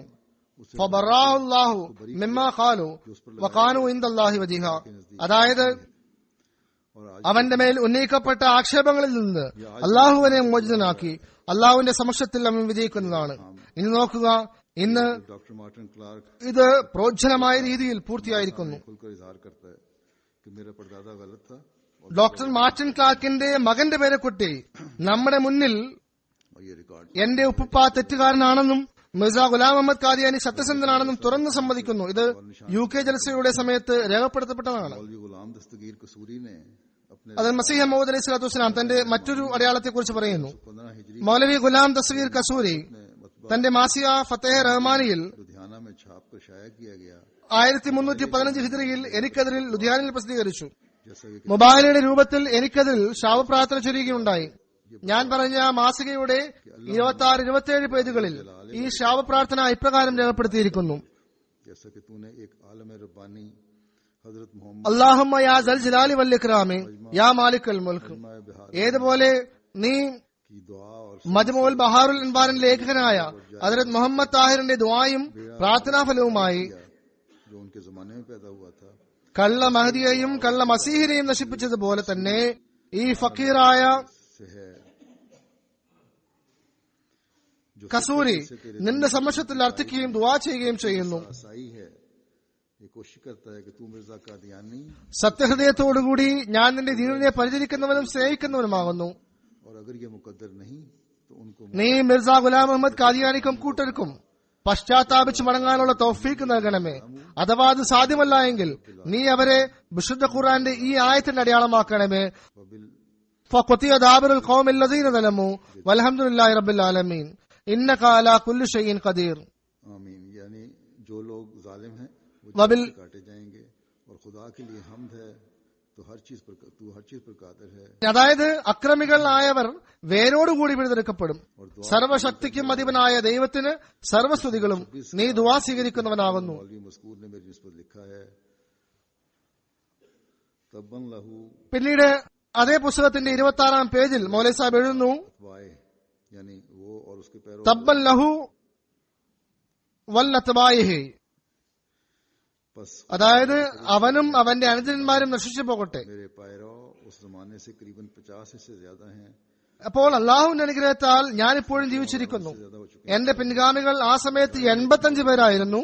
എന്നാൽ ഇന്ന് നൂറുകണക്കിന് ആയിരക്കണക്കിന് അനുജന്മാർ അള്ളാഹുവിന്റെ അനുഗ്രഹത്താലുണ്ട്. मिल्लज़ीन ज़लमू पर മൗലവി ഗുലാം ദസ്തഗീറിന്റെ വിധി छोड़ा था जिसके ഫഖുതിയ ദാബിറുൽ ഖൗമിൽ ലദീന ദലമു എന്ന ആയത്തിന്റെ അടിസ്ഥാനത്തിൽ നിർണയിച്ചതിനാൽ അക്രമിയുടെ പേര് മുറിച്ചു മാറ്റപ്പെടുന്നതാണ്. नहीं कि आयत ममदूआ बाला का मफहूम आम है जिसका उस शख्स पर असर होता है जो ഈ ആയത്തിന്റെ ആശയം എല്ലാവർക്കും അറിയുന്നത് പോലെ തത്വത്തിൽ അത് ഫലിക്കുന്നത് അക്രമികളെ തന്നെയാണ്. ആയതിനാൽ അക്രമി നശിപ്പിക്കപ്പെടേണ്ടത് അനിവാര്യമായിരുന്നു. ഗുലാം ദസ്തഗീർ അള്ളാഹുവിന്റെ കാഴ്ചപ്പാടിൽ അക്രമിയായിരുന്ന കാരണത്താൽ अपनी इस किताब की इशात को देख लेता, इससे पहले ही मर गया और सबको मालूम है कि वो അയാൾക്ക് അധികം സമയം അനുവദിക്കപ്പെട്ടില്ല. ഈ ഗ്രന്ഥം പ്രസിദ്ധീകരിക്കുന്നതിന് മുമ്പ് തന്നെ മരണപ്പെട്ടു. എല്ലാവർക്കും അറിയാവുന്നതുപോലെ ഈ ദുആ ചെയ്ത് ഏതാനും ദിവസങ്ങൾക്കകം തന്നെ അയാൾ മരണപ്പെടുകയുണ്ടായി. ചില അക്തരായ മൗലവിമാർ പറയുന്നു ഗുലാം ദസ്തഗീർ മുബാഹില ചെയ്തിട്ടില്ല, അക്രമിക്ക് മേൽ ശാപപ്രാർത്ഥന മാത്രമാണ് നടത്തിയതെന്നാണ്. എന്നാൽ ഞാൻ പറയുന്നു ऐसे नाजुक वक्त में जबकि लोग खुदाई फैसले के मुंतजिर थे എന്റെ മരണത്തിലൂടെ അദ്ദേഹം അള്ളാഹുവിനോട് തീരുമാനം ആവശ്യപ്പെട്ടു, എന്നെ അക്രമിയായി ചിത്രീകരിച്ചു. चाहता था दुनिया पर यह साबित कर दे कि जैसा कि मोहम्मद ताहिर അപ്പോൾ ആ ശാപപ്രാർത്ഥന അദ്ദേഹത്തിൽ തന്നെ ആവധിക്കാൻ കാരണം എന്താണ്? ആളുകൾ ഒരു ദൈവിക വിധിക്കായി കാത്തിരിക്കുമ്പോൾ അള്ളാഹു ഗുലാം ദസ്തഗീറിനെ തന്നെ നശിപ്പിച്ചതെന്തിനാണ്? അയാൾ തന്റെ ദുആയിൽ എന്റെ നാശത്തിലൂടെ ലോകത്തിന് മുഹമ്മദ് താഹിറിന്റെ ശാപപ്രാർത്ഥന മുഖേന കള്ള മഹദിയും കള്ള മസീഹും നാശമടഞ്ഞതുപോലെ उसकी रीस में जो कहा उसने गुलाम दस्तगीर ने मेरे पर बददुआ എനിക്കതിൽ ശാപപ്രാർത്ഥന നടത്തിയതിന് എതിരായ തീരുമാനമുണ്ടായതാണ്. മുഹമ്മദ് താഹിറിന്റെ ശാപപ്രാർത്ഥന മുഖേന കള്ള മഹദിയും കള്ള മസീഹും നാശം പടഞ്ഞു. എന്നാൽ ഇതേ മുഹമ്മദ് താഹിറിനെ പിൻപറ്റിക്കൊണ്ട് ഗുലാം ദസ്തഗീർ എനിക്കതിൽ ശാപപ്രാർത്ഥന നടത്തി. മനസ്സിലാക്കേണ്ടത് ഇതാണ്, മുഹമ്മദ് താഹിറിന്റെ ശാപപ്രാർത്ഥനയുടെ പ്രതികരണം എന്തായിരുന്നു? ഗുലാം ദസ്തഗീറിന്റെ ശാപപ്രാർത്ഥനയ്ക്ക് എന്ത് പ്രതികരണമുണ്ടായി? ഗുലാം ദസ്തഗീർ യാദൃച്ഛികമായി മരിച്ചു എന്ന് പറയുകയാണെങ്കിൽ ആ കള്ളമഹദിയും യാദൃച്ഛികമായി മരിച്ചു എന്ന് പറയുക. മുഹമ്മദ് താഹിറിന്റെ യാതൊരു കറാമത്തുമായിരുന്നില്ല. ലഅനത്തുല്ലാഹി അലൽ ഖാസിബീൻ. അപ്പോൾ ഏകദേശം ഗുലാം ദസ്തഗീർ മരിച്ചിട്ട് 11 വർഷമായിരിക്കുന്നു. അക്രമിയെ അല്ലാഹു നശിപ്പിച്ചു, അയാളുടെ ഭവനം വിജനമാക്കി. നീതിപൂർവം പറയുക, ആരുടെ പേരാണ് മുറിക്കപ്പെട്ടത്? ആരിലാണ് ഈ ദുആ പതിച്ചത്? അല്ലാഹു പറയുന്നു, വയത്രബ്ബസു ബികും ദവായിറ അലൈഹിം ദായിറത്തു സൂ. चाहते हैं उन्हीं पर അതായത്, അല്ലയോ പ്രവാചക, നിന്നിൽ ഈ അക്രമികളായ ശത്രുക്കൾ പല അതിക്രമങ്ങളും പ്രവർത്തിക്കുന്നു, എന്നാൽ അവരിൽ തന്നെ ഈ അതിക്രമങ്ങൾ പതിക്കുന്നതാണ്. അപ്പോൾ ഈ ആയത്തിന്റെ അടിസ്ഥാനത്തിൽ സത്യവാനെതിരിൽ ആരാണോ ശാപപ്രാർത്ഥന നടത്തുന്നത്, അതേ ശാപപ്രാർത്ഥന അവനിൽ ആപതിക്കും എന്നത് അള്ളാഹുവിന്റെ സനാതനമായ സുന്നത്താണ്. അള്ളാഹുവിന്റെ ചര്യയിൽ നിന്നും ഹദീസുകളിൽ നിന്നും ഇത് വെളിപ്പെട്ടിട്ടുള്ള കാര്യമാണ്. ഇനി പറയുക, ഗുലാം ദസ്തഗീർ ഈ ശാപപ്രാർത്ഥന മൂലം മരണമടഞ്ഞോ ഇല്ലയോ? അല്ലെങ്കിൽ ഇതിലെ വ്യത്യാസം പറയുക. മുഹമ്മദ് താഹിറിന്റെ ശാപപ്രാർത്ഥന മുഖേന ഒരു കള്ളമഹദി മരിച്ചതും എനിക്കെതിരിൽ ചെയ്ത ശാപപ്രാർത്ഥനയ്ക്ക് പകരം എനിക്ക് 11 വർഷത്തോളം ആയുസ് ദീർഘിപ്പിച്ചു തരികയും ഗുലാം ദസ്തഗീറിന് 1 മാസം പോലും ആയുസ് നൽകാതിരിക്കുകയും ചെയ്തത് എന്താണ്? कि तुझे अरबी जुबान में फसाहत और बलागत अता की जाएगी जिसका कोई मुकाबला नहीं അതേപോലെ തന്നെ സാഹിത്യ സമ്പുഷ്ടതയെക്കുറിച്ചുള്ള അടയാളങ്ങളെക്കുറിച്ച് പറയുന്നു. बारे में खुदा ताला की ബറാഹിനെ അമരിയയിൽ പറഞ്ഞിരിക്കുന്നു, നിനക്ക് അറബി ഭാഷയിൽ സാഹിത്യ സമ്പുഷ്ടമായ ജ്ഞാനം നൽകപ്പെടും. അതിനെ ആർക്കും തന്നെ എതിരിടാൻ സാധ്യമല്ല. ആകയാൽ ആർക്കും ഇന്ന് വരെ അതിനെതിരിടാൻ സാധിച്ചിട്ടില്ല. ഇതിനെ സംബന്ധിച്ച് അള്ളാഹുവിൽ നിന്നുള്ള വെളിപാട് ലഭിച്ചിരുന്നു. കലാമൻ ഫുസിയത്ത് മില്ലതുൻ റബ്ബിൻ കരീം. वज़ीर उलमाए मुखालिफ पेश नहीं ഞാൻ ഇതുവരെ എഴുതിയിട്ടുള്ള അറബി ഗ്രന്ഥങ്ങളിൽ ചിലത് ഗദ്യരൂപത്തിലും ചിലത് പദ്യരൂപത്തിലുമാണ്. അതിന് തുല്യമായത് എതിരാളികളായ പണ്ഡിതന്മാർക്ക് കൊണ്ടുവരാൻ ഒരിക്കലും സാധിക്കുകയില്ല. അതിന്റെ വിവരണപ്രകാരമാണ്. അതായത് റിസാല മുഅല്ലഖ അഞ്ചാമെ ആദമിന്റെ പേജ് 73 മുതൽ 282 വരെ അറബിയിലാണ്. അത്തബലീഗ്, ആയനെ കമാലാത്തിന്റെ ഇസ്ലാമിന്റെ അനുബന്ധം, കറാമത്തു സാദിഖീൻ, ഹമാമത്തുൽ ബുഷറ, സീറത്തുൽ അബ്ദാൽ, നൂറുൽ ഹക്ക് ഭാഗം 1, हुज्जतुल्लाह നൂറുൽ ഹക്ക് ഭാഗം 2, തവഫി ബഗ്ദാദ്, ഏജാസുൽ മസീഹ്, അത്മാമുൽ ഹുജ്ജ, ഹുജ്ജത്തുല്ല, സുറുൽ ഖിലാഫ, इलामातुल മവാഹിബുർ റഹ്മാൻ, मुलिकात ഏജാസ് അഹമ്മദി, ഖുത്ബ ഇൽഹാമിയ, അൽ ഹുദ, അലാമാത്തുൽ മുഖർറബീൻ, തസ്കറത്തു ഷഹാദത്തിന്റെ അനുബന്ധം. में तालीफ हो चुकी हैं मगर अभी तक शाया नहीं हुई. ये हैं അതുപോലെ അറബിയിൽ എഴുതപ്പെടുകയും ഇതുവരെ പ്രസിദ്ധീകരിച്ചിട്ടില്ലാത്തതുമായ ഗ്രന്ഥങ്ങളുണ്ട്. ये पेशगोई തർഗീബുൽ മോമിനീൻ, ഹുജ്ജത്തുൻ നൂർ, നജ്മുൽ ഹുദ. ഇത് ആ സമയത്തെ കാര്യമാണ്. ये किताबें भी लिखी हैं और इन किताबों की फसाहत और बलागत का एतराफ तो अरब भी करते हैं जैसा कि അപ്പോൾ അള്ളാഹു അദ്ദേഹത്തോട് പറഞ്ഞിരിക്കുന്ന ഈ പ്രവചനം അദ്ദേഹം പ്രസിദ്ധപ്പെടുത്തി. പിന്നീട് ഈ ഗ്രന്ഥങ്ങൾ എഴുതുകയും ചെയ്തു. इस जमाने में भी ഈ ഗ്രന്ഥങ്ങളുടെ സാഹിത്യ സമ്പുഷ്ടതയും അന്യനും അംഗീകരിക്കുന്നതാണ്. ഇതിനെക്കുറിച്ച് ഞാൻ ചില ഖുതുബകൾക്ക് മുമ്പ് പ്രതിപാദിക്കുകയും ചെയ്തിരുന്നു. साहिब कादियान में मेरे पास ഇന്നും ഈ കാലഘട്ടത്തും ആളുകൾ അത് അംഗീകരിക്കുന്നു. പിന്നീട് അതിൽ മസീഹ് വസ്സലാം പറയുന്നു, करना चाहता ഒരിക്കൽ ഒരു ഹിന്ദു സഹോദരൻ കാദിയാനിൽ എന്റെ അടുക്കൽ വന്നു. हूं लिखें അദ്ദേഹത്തിന്റെ പേരെനിക്ക് ഓർമ്മയില്ല. പറയുന്നു, ഞാനൊരു സർവ്വമത സമ്മേളനം നടത്താൻ ആഗ്രഹിക്കുന്നു. താങ്കളും താങ്കളുടെ മതത്തിന്റെ ശ്രേഷ്ഠതകളെക്കുറിച്ച് ഒരു ഗ്രന്ഥം രചിക്കുകയും അത് ഈ ജലസയിൽ അവതരിപ്പിക്കുകയും ചെയ്യുക. ഞാൻ ആദ്യം ഒഴിവുകഴിവ് പറഞ്ഞു. എന്നാൽ അദ്ദേഹം ഒരുപാട് നിർബന്ധിച്ചു. താങ്കൾ തീർച്ചയായും എഴുതുക എന്ന് പറഞ്ഞു. और बगैर उस ഞാൻ പറഞ്ഞു, എനിക്ക് സ്വന്തമായി ഒന്നും ചെയ്യാൻ കഴിയില്ല. എനിക്ക് അള്ളാഹുവിന്റെ നിർദ്ദേശമില്ലാതെ ഒന്നും പറയാനും കഴിയുകയില്ല. അവൻ കാണിക്കാതെ കണ്ട് ഒന്നും കാണാനും സാധിക്കുകയില്ല. ആയതിനാൽ ഞാൻ ദൈവിക സന്നിധിയിൽ ദുആ ചെയ്തുകൊണ്ടിരുന്നു. ഈ സദസ്സിൽ അവതരിപ്പിക്കപ്പെടുന്ന എല്ലാ പ്രബന്ധങ്ങളെക്കാളും ശ്രേഷ്ഠമായൊരു പ്രബന്ധം എനിക്ക് അവതരിപ്പിച്ചാലും എന്ന് ഞാൻ ദുആ ചെയ്തുകൊണ്ടേയിരുന്നു. ദുആക്ക് ശേഷം എനിക്ക് എന്റെ ആത്മാവിൽ ഒരു ശക്തി ഉതപ്പെട്ടതുപോലെ തോന്നി. ഞാൻ ആകാശീയ ശക്തിയുടെ ഒരു ചലനം എന്നിൽ അനുഭവിച്ചു. जो कुछ लिखा सिर्फ कलम बर्दाश्ता लिखा था और ऐसी तेजी और जल्दी से मैं लिखता जाता ആ സമയത്ത് എന്നോട് കൂടെയുണ്ടായിരുന്ന സുഹൃത്തുക്കൾക്കറിയാം, ഞാൻ ഈ പ്രബന്ധത്തിനായി യാതൊരു തയ്യാറെടുപ്പും നടത്തിയില്ല. ഞാൻ എന്റെ പേര് ചലിപ്പിച്ചുകൊണ്ടേയിരുന്നു. ഞാൻ എത്ര വേഗത്തിൽ എഴുതിയെന്നാൽ പകർത്തിലെഴുത്തുകാരന്റെ വേഗത്തിൽ എഴുതാൻ ബുദ്ധിമുട്ട് അനുഭവപ്പെട്ടു. ഞാൻ ഈ പ്രബന്ധം പൂർത്തിയാക്കിയപ്പോൾ അള്ളാഹുവിൽ നിന്ന് എനിക്ക് വെളിപാട് ലഭിച്ചു, പ്രബന്ധം ഉന്നതമായിരുന്നു എന്ന്. सामईन के लिए एक आलम वज था. അവൾ ചുരുക്കത്തിൽ ആ പ്രബന്ധം ഈ സദസ്സിൽ അവതരിപ്പിക്കപ്പെട്ടപ്പോൾ അത് വായിക്കുന്ന സമയത്ത് जो सदर नशीन ശ്രോതാക്കൾ ഒരു അനുഭൂതിയുടെ ലോകമായിരുന്നു. എല്ലാ ഭാഗത്തു നിന്നും പുകഴ്ത്തലുകൾ വന്നുകൊണ്ടേയിരുന്നു.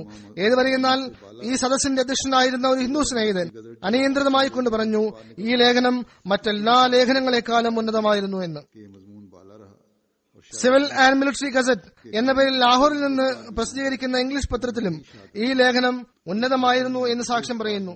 അതുപോലെ तमाम जुबानों पर यही था कि यही मजमून ധാരാളം ഉറുദു പത്രങ്ങളും ഇതിന് സാക്ഷ്യം വഹിച്ചു.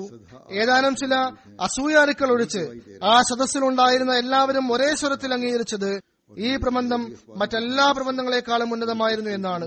ഇന്നും ഇതേ സാക്ഷ്യം പറയുന്ന നൂറുകണക്കിന് ആളുകൾ നിലവിലുണ്ട്. ചുരുക്കത്തിൽ जो मूसा എല്ലാ വിഭാഗങ്ങളുടെയും സാക്ഷ്യപ്പെടുത്തലുകളും അതുപോലെ ഇംഗ്ലീഷ് പത്രങ്ങളുടെ സാക്ഷ്യപ്പെടുത്തൽ മുഖേന എന്റെ പ്രവചനം പൂർത്തിയായി പ്രബന്ധം ഉന്നതമായിരുന്നു എന്ന്. से बाज ईसाई थे और बाज യഥാർത്ഥത്തിൽ ഈ മത്സരം ഹദ്റത്ത് മൂസ അലൈഹി ഇസ്ലാമിന് തന്റെ എതിരാളികളായ ജാലവിദ്യക്കാരോട് ചെയ്ത മത്സരത്തിന് തുല്യമായതായിരുന്നു. കാരണം मुखालिफ मुसलमान ഈ കൂട്ടത്തിൽ വ്യത്യസ്ത മതചിന്താഗതിക്കാരായ ആളുകൾക്ക് അവരവരുടെ മതവിശ്വാസത്തെക്കുറിച്ചുള്ള പ്രഭാഷണങ്ങളാണ് കേൾപ്പിച്ചത്. അതിൽ ചില ക്രൈസ്തവരായിരുന്നു, ചിലർ സനാതന ധർമ്മത്തിലെ ഹിന്ദുക്കളായിരുന്നു, ചിലർ ആര്യ സമാജക്കാരായ ഹിന്ദുക്കളായിരുന്നു, ചിലർ ബ്രഹ്മസമാജികളായിരുന്നു, ചിലർ സിഖുകാരായിരുന്നു, മറ്റു ചിലർ നമ്മുടെ എതിരാളികളായ മുസ്ലിങ്ങളായിരുന്നു. അവരെല്ലാവരും തങ്ങളുടെ വിശ്വാസങ്ങളാകുന്ന കാൽപ്പനിക നാഗങ്ങളെ മുറുകെ പിടിച്ചിരുന്നു.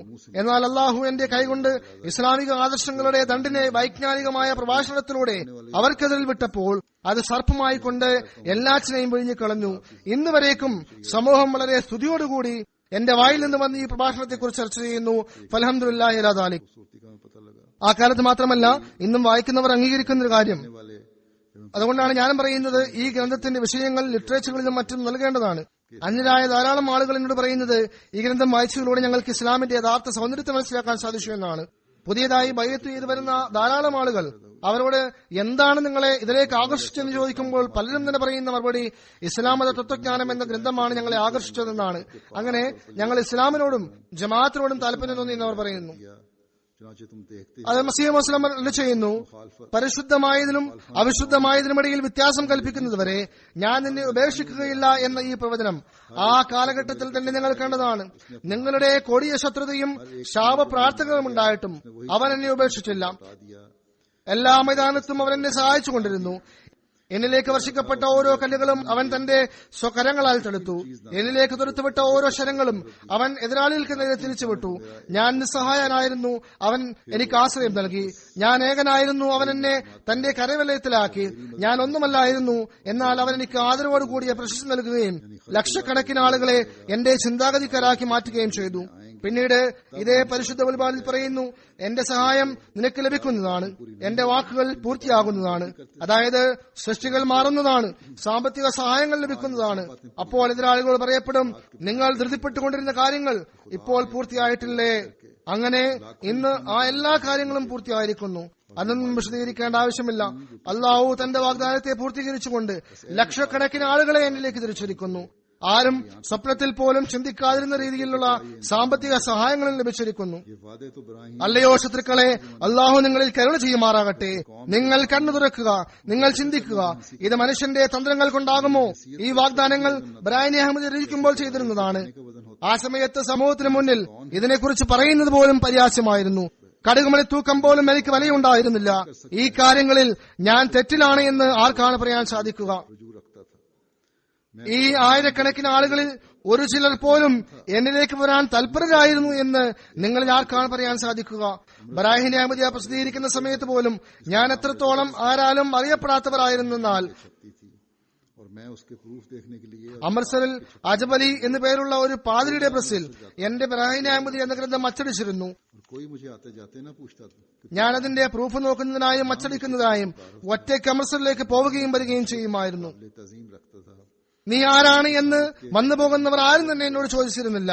എന്നെ ആർക്കും അറിയില്ലായിരുന്നു. എനിക്ക് യാതൊരു ബഹുമാന്യ സ്ഥാനങ്ങളുമില്ലായിരുന്നു. എന്റെ ഈ അവസ്ഥയെക്കുറിച്ച് കാദ്യാനിലെ ആര്യമതസ്ഥർക്കും അറിയാവുന്നതാണ്.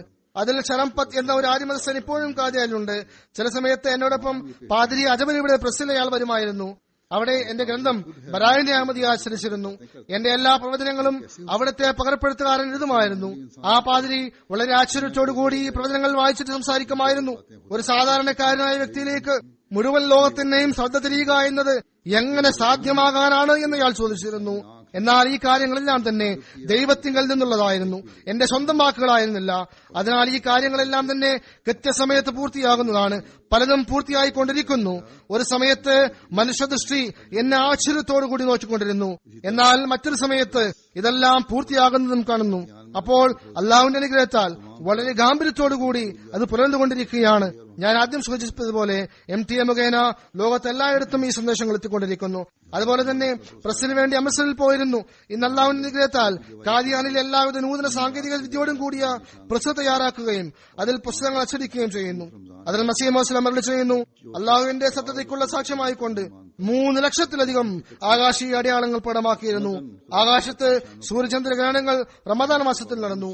ഇനി ഏതൊരു വ്യക്തിയാണോ അള്ളാഹുവിന്റെയും റസൂലിന്റെയും വാക്കുകൾ അനുസരിക്കാതിരിക്കുകയും വിശുദ്ധ ഖുർആനെ നിരാകരിക്കുകയും മനഃപൂർവ്വം അള്ളാഹുവിന്റെ ദൃഷ്ടാന്തങ്ങളെ നിരാകരിക്കുകയും എന്നെ 100 കണക്കിന് ദൃഷ്ടാന്തങ്ങൾക്ക് ശേഷവും കള്ളവാദിയായി കാണുകയും ചെയ്യുന്നത്, അവൻ വിശ്വാസിയാകുന്നത് എങ്ങനെയാണ്? എന്തായാലും ഞാൻ ചില അടയാളങ്ങൾ സമർപ്പിച്ചു. അതിൽ മസീഹ് മുസ്ലിം പറഞ്ഞിരിക്കുന്നത് ലക്ഷക്കണക്കിന് അടയാളങ്ങളുണ്ടെന്നാണ്. ഇതെല്ലാം തന്നെ അതിൽ മസീഹ് മൗഊദ് അലൈഹി സ്വലാത്തു വസ്സലാമിന്റെ സത്യസന്ധതയ്ക്കുള്ള അടയാളങ്ങളാണ്. അത് നിലച്ചിട്ടില്ല. അള്ളാഹുവിന്റെ അനുഗ്രഹത്താൽ അത് ഇന്നും തുറന്നുകൊണ്ടിരിക്കുന്നു. ആയിരക്കണക്കിന് ആളുകൾ ഈ അടയാളങ്ങൾ കണ്ടുകൊണ്ട് ആഗോള അഹമ്മദിയ മുസ്ലിം ജമാഅത്തിൽ പ്രവേശിച്ചുകൊണ്ടിരിക്കുന്നു, ബയ്യത്ത് ചെയ്ത് വന്നുകൊണ്ടിരിക്കുന്നു. റസൂൽ സല്ലല്ലാഹു അലൈഹി വസല്ലമയുടെ സത്യപ്രേമിയുടെ ജമാഅത്തിൽ ബയ്യത്ത് ചെയ്ത് പ്രവേശിച്ചുകൊണ്ടിരിക്കുന്നു. എന്നാൽ ചില സ്ഥലങ്ങളിൽ അഹമ്മദികൾക്ക് ബുദ്ധിമുട്ടുകൾ അനുഭവിക്കേണ്ടി വരുന്നു, എതിർപ്പുകൾ അനുഭവിക്കുന്നു. ഇൻഷാ അല്ലാഹ് ഇതെല്ലാം തന്നെ അവസാനിക്കുന്ന സമയം വരുന്നതാണ്. ഇതെല്ലാം കണ്ടുകൊണ്ട് നമ്മുടെ വിശ്വാസത്തിലും ജ്ഞാനത്തിലും വർധനമുണ്ടാവുന്നതാണ് ഇൻഷാ അല്ലാഹ്. മസീഹ് വസ്ലം അരുളി ചെയ്യുന്നു, ദൈവത്തിനു വേണ്ടി ശ്രോതാക്കൾ ഇവിടെ ചിന്തിച്ചു നോക്കുകയാണെങ്കിൽ അവർക്ക് പ്രതിഫലം ലഭിക്കുന്നതാണ്. അല്ലെങ്കിൽ അള്ളാഹു തന്റെ അടയാളങ്ങളുടെയും ദൃഷ്ടാന്തങ്ങളെയും അവസാനിപ്പിച്ചിട്ടില്ല. അവന്റെ അസ്തിത്വത്തെ തൊട്ട് സത്യം, എന്റെ സത്യസന്ധതയെ ലോകത്ത് പ്രകടിപ്പിക്കുന്നത് വരെ അവൻ അത് അവസാനിപ്പിക്കുന്നതുമല്ല. അല്ലയോ എന്റെ ശബ്ദം കേൾക്കുന്ന ജനങ്ങളെ, ദൈവത്തെ ഭയപ്പെടുക, അതിർവിട്ട് പെരുമാറാതിരിക്കുക. അഥവാ ഇത് മനുഷ്യന്റെ തന്ത്രങ്ങളാണെങ്കിൽ അള്ളാഹു എന്നെ എപ്പോഴും നശിപ്പിച്ചിരുന്നേനെ. ഈ മുഴുവൻ വ്യവഹാരങ്ങളെയും നാമം പോലും ഇല്ലാത്ത രീതിയിൽ നശിപ്പിച്ചു കളയുമായിരുന്നു. എന്നാൽ നിങ്ങൾ കാണുന്നില്ലേ അള്ളാഹുവിന്റെ സഹായസ്ഥങ്ങൾ ഏത് രീതിയിലാണ് എന്നോടൊപ്പം ഉള്ളത്. എണ്ണമറ്റ അടയാളങ്ങൾ വെളിപ്പെട്ടുകൊണ്ടിരിക്കുന്നു. നോക്കുക, എന്നോട് മുബാല ചെയ്ത് നാശമടഞ്ഞ എത്രയോ ശത്രുക്കളുണ്ട്. അല്ലയോ ദൈവത്തിന്റെ ദാസരെ, ദൈവം കള്ളവാദികളോട് ഈ രീതിയിൽ പ്രവർത്തിക്കുമോ? ഞാനെന്ന് പറഞ്ഞതുപോലെ ജമാഅത്തിന്റെ 125 വർഷമായി അള്ളാഹുവിന്റെ അനുഗ്രഹത്താൽ ഈ പ്രസ്ഥാനം പുരോഗമിച്ചുകൊണ്ടിരിക്കുകയാണ്. ആളുകൾ ബുദ്ധി ഉപയോഗിക്കുകയില്ലേ? ശത്രുക്കൾ തങ്ങളുടെ ശത്രുതയിൽ നിന്നും വിട്ടുനിൽക്കുകയില്ലേ? അള്ളാഹു അവർക്ക് സൽബുദ്ധി നൽകട്ടെ എന്ന് നമുക്ക് ദുആ ചെയ്യാം. ഇവർ കാലഘട്ടത്തിനെയും ഇമാമിനെയും മസീഹ് മൗഊദിനെയും തിരിച്ചറിയുന്നവരാകട്ടെ.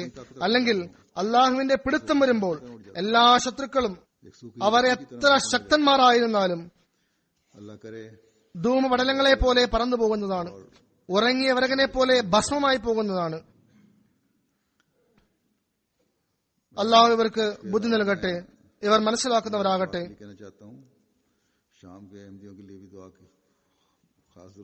അതുപോലെ ഞാനെന്നും ദുആക്ക് വേണ്ടി പറയാൻ ആഗ്രഹിക്കുന്നു.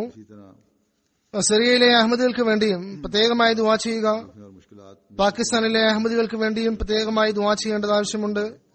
അതുപോലെ ചില ബുദ്ധിമുട്ടുകളും പ്രയാസങ്ങളും മിസ്റിലെ അഹമ്മദികളും അനുഭവിക്കുന്നുണ്ട്. അള്ളാഹു അവരുടെ എല്ലാം പ്രശ്നങ്ങളെ ദൂരീകരിക്കുമാറാകട്ടെ. ഇതിലും നാം സവിശേഷമായ അടയാളങ്ങൾ കാണുന്നവരായി തീരട്ടെ. അങ്ങനെ ഇവർ സ്വതന്ത്രത്തോടെ തങ്ങളുടെ മതവിശ്വാസത്തെ പ്രകടിപ്പിക്കുവാനും അള്ളാഹുവിന്റെ സവിധത്തിൽ കുമ്പിടുന്നവരും നമ്മളിൽ പല നിബന്ധനകളുണ്ട്. നമസ്കരിക്കാൻ പറ്റില്ല, ആരാധനകൾ നിർവഹിക്കാൻ പറ്റില്ല മുതലായവ. ഈ നിബന്ധനകളെല്ലാം തന്നെ അള്ളാഹു എളുപ്പത്തിൽ മാറ്റുമാറാകട്ടെ. ഇന്ന് ഞാൻ നമസ്കാരത്തിന് ശേഷം ഒരു ജനാസ ഗായിബ് നമസ്കരിപ്പിക്കുന്നതാണ്. ഇത് ബഹുമാനപ്പെട്ട ലത്തീഫ ഇല്യാസ് സാഹിബ USA-യുടേതാണ്. ഇവർ മാർച്ച് 9 വഫാത്തായി.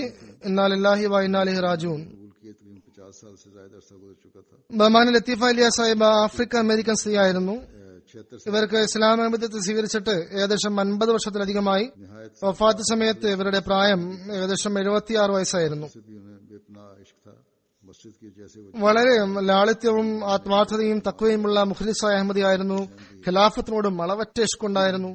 അവരുടെ सदर जमात इनके लिखते हैं പരമ്പരയിൽ ഒരു മകൻ ജമാൽ ഇല്യാസ് വളരെ ആത്മാർത്ഥനായ അഹമ്മദിയാണ്. घर से सफाई का सामान അവിടുത്തെ സദർ ജമാഅത്ത് എഴുതുന്നു, പരിമിതമായ സൗകര്യങ്ങളായിരുന്നിട്ട് പോലും സഹോദരി ലത്തീഫ വീട്ടിൽ നിന്നും പള്ളി വൃത്തിയാക്കുന്നതിനുള്ള സാധന സാമഗ്രികൾ കൊണ്ടുവന്ന് പല മണിക്കൂറുകളോളം പള്ളി ചെലവാക്കുമായിരുന്നു. रियाकारी न हो।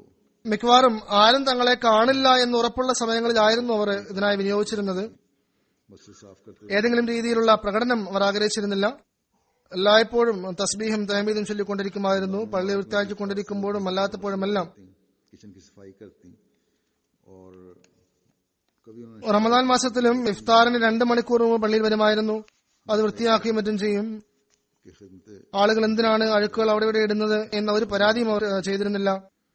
अमूमन पैदल എപ്പോഴും അവർ പറയുമായിരുന്നു, ദീനീ സേവനത്തിനെ അള്ളാഹുവിന്റെ ഔദാര്യമായി കാണുക. അവർ ഇതിന്റെ പ്രത്യക്ഷ രൂപമായിരുന്നു. से गाड़ी 70 വയസ്സ് പ്രായത്തിൽ പോലും നടന്നു തന്നെ പള്ളിയിൽ വരുമായിരുന്നു. ഏതെങ്കിലും അഹമ്മദികൾ ഇവരെ റോഡിൽ വെച്ച് കണ്ട് വാഹനത്തിൽ കയറാൻ അഭിപ്രായപ്പെട്ടാൽ ഇവരില്ലെന്ന് പറയുകയും പള്ളിയിലേക്കുള്ള ഓരോ കാൽവയ്പുകൾക്കും പ്രതിഫലം ലഭിക്കുമെന്ന ഹദീസ് പ്രകാരം ഞാൻ പ്രവർത്തിക്കാൻ ആഗ്രഹിക്കുന്നു, അതിനാൽ എന്നെ നടക്കാൻ അനുവദിക്കുക എന്ന് പറയുകയും ചെയ്യുമായിരുന്നു. സെക്യൂരിറ്റി ഡ്യൂട്ടി ചെയ്യുമായിരുന്നു. ദീർഘകാലം ലോക്കൽ ജമാഅത്തിലെ സെക്രട്ടറിമാരും സെക്രട്ടറി ഖിദ്മത്തെ ഖൽഖ് എന്നീ പദവികൾ നല്ല നിലയിൽ സേവനം ചെയ്തിട്ടുണ്ട്. सुनने की तरफ खास ആരോടും ഒരിക്കലും പരിഭവമില്ലായിരുന്നു. കുട്ടികളോട് വളരെ സ്നേഹത്തോടെ പെരുമാറിയിരുന്നു. ഖുത്ബ കേൾക്കുന്നതിൽ जुम्मे पे जाना तो പ്രത്യേകമായ താല്പര്യം കാണിച്ചിരുന്നു. MTയിൽ ഖുത്ബ കാണുകയും മറ്റുള്ളവരെ അതിനുവേണ്ടി പ്രോത്സാഹിപ്പിക്കുകയും ചെയ്തിരുന്നു. आ सका तो उसे पूछा ജുമായിൽ നിർബന്ധമായും പങ്കെടുത്തിരുന്നവർ. से फिलहाल छुट्टी नहीं मिल रही। മകൻ ഒരവസരത്തിൽ ജുമായിൽ നിന്നും വിട്ടുനിന്നപ്പോൾ അതിന് കാരണം തിരക്കി. ജോലി തിരക്ക് കാരണം അവധി ലഭിക്കുന്നില്ല എന്ന് പറഞ്ഞപ്പോൾ അവനോട് കണിശമായും ജുമായിൽ പങ്കെടുക്കണമെന്ന് പറഞ്ഞു. खुतबा आता था मेरा എന്തായാലും ഇതിന്റെ സ്വാധീനം മകനിലുണ്ടായി. सुन लेता था। മകൻ തന്നെ പറയുന്നത്, MTയിൽ ഖുത്ബ വരുന്ന സമയത്ത് പോലും ഞാൻ ഡ്രൈവിംഗിലാണെങ്കിൽ പോലും അത് നിർബന്ധമായും കേൾക്കുമായിരുന്നു. मुस्लिम इस्लाम की सदाकत का भी एक അപ്പൊ ഇവരുടെ മകന്റെ പ്രകൃതവും ഇതായിരുന്നു. निशान थी और खिलाफत पर फिदा होने वाली थी। अल्लाह ताला इनसे मुखरत का सलूक फरमाए। ഒരു വ്യക്തി എഴുതുന്നു, ഹദ്റത്ത് മസീഹ് മൗഊദ് അലൈഹിസ്സലാത്തു വസ്സലാമിന്റെ സത്യസാക്ഷ്യത്തിനുള്ള ഒരു മനോഹരമായ അടയാളമായിരുന്നു ഇവർ. ഇവർ ഖിലാഫത്തിനോട് അളവറ്റ ഇഷ്കുണ്ടായിരുന്നു. അള്ളാഹു ഇവർക്ക് മഗ്ഫിറത്ത് നൽകുമാറാകട്ടെ. और इसे तवज्जो MTയിൽ ഖുത്ബകൾ കേൾക്കുന്നതിലേക്ക് വലിയ പ്രാധാന്യം നൽകാത്തവരും ഇത് ശ്രദ്ധിക്കേണ്ടതാണ്. ജമാഅത്തിലെ എല്ലാവരും തന്നെ MTയുമായി ബന്ധമുള്ളവരായി തീരുകയും അതിലേക്ക് ശ്രദ്ധിക്കുകയും ചെയ്യുകയാണെങ്കിൽ അള്ളാഹുവിന്റെ അനുഗ്രഹത്താൽ ജമാഅത്തിന്റെ തർബീയത്തിന്റെ നിലവാരം വളരെ ഉന്നതാവുന്നതാണ്. അള്ളാഹു എല്ലാവർക്കും അതിനുള്ള തൗഫീഖ് നൽകുമാറാകട്ടെ. മർഹൂമിയുടെ സ്ഥാനങ്ങൾ ഉയർത്തുമാറാകട്ടെ. അവരുടെ മകനും അവരുടെ നന്മകൾ നിലനിർത്തുന്നതിനുള്ള തൗഫീഖ് നൽകുമാറാകട്ടെ. ആമീൻ.